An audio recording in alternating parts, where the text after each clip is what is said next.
আসসালামু আলাইকুম দর্শক, এটা আমাদের রানিয়নের বীজ উৎপাদন ক্ষেত। দেখেন আপনারা কতটুকু দেখতে পাচ্ছেন ক্যামেরায় বুঝতেছি না, তবে দেখেন অধিকাংশ গাছে কালি চলে আসছে।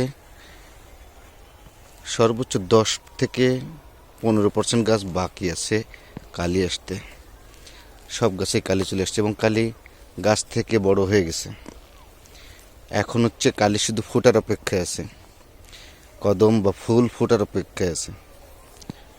ফুল ফুটলেই অন্যরকম যত্ন শুরু হবে। দেখেন অলরেডি আমরা এই ফুলটাকে দেখতেছি ফুটে গেছে। এখন হচ্ছে কালির এই অবস্থায় আসার অপেক্ষা। দর্শক, না দেখলে আসলে ক্যামেরায় কতটুকু বুঝতেছেন আপনারা, আমি বুঝতেছি না।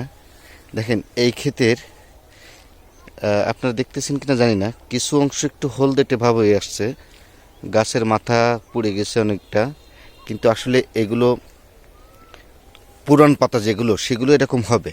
গাছের পুরান পাতা এরকম মাথা পুড়বে, কিন্তু আপনাকে দেখতে হবে গাছের নতুন পাতার কি অবস্থা, নতুন পাতার মাথা পড়তেছে কিনা। যদি আপনার নতুন পাতার মাথা ঠিক থাকে তাহলে আপনার ক্ষেত ঠিক আছে। হ্যাঁ, দেখেন আপনি এই পাতাগুলো দেখেন, নতুন পাতাগুলো দেখেন, এই যে নতুন পাতা কিন্তু ঠিক আছে, কিন্তু পুরানো পাতাগুলোর মাথা পুড়ে গেছে। এক্ষেত্রে আপনারা দুশ্চিন্তা করবেন না। হ্যাঁ, এরকমই হয়, পুরানো পাতাগুলোর মাথা পুড়ে যাবে, এটি স্বাভাবিক। আর ম্যানকোজেব আপনারা অতিরিক্ত মাত্রায় দেবেন না। দেখেন এই ক্ষেত্রে কিছু কিছু জায়গায় ম্যানকোজেবের পরিমাণ খুব বেশি পড়ছে।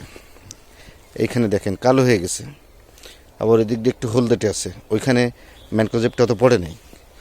হ্যাঁ, ম্যানকোজেবটা আপনারা বেশি দিলে গাছটা কালো হয়ে যায়, তখন জিঙ্কের সরবরাহ বেশি হয়ে যায়।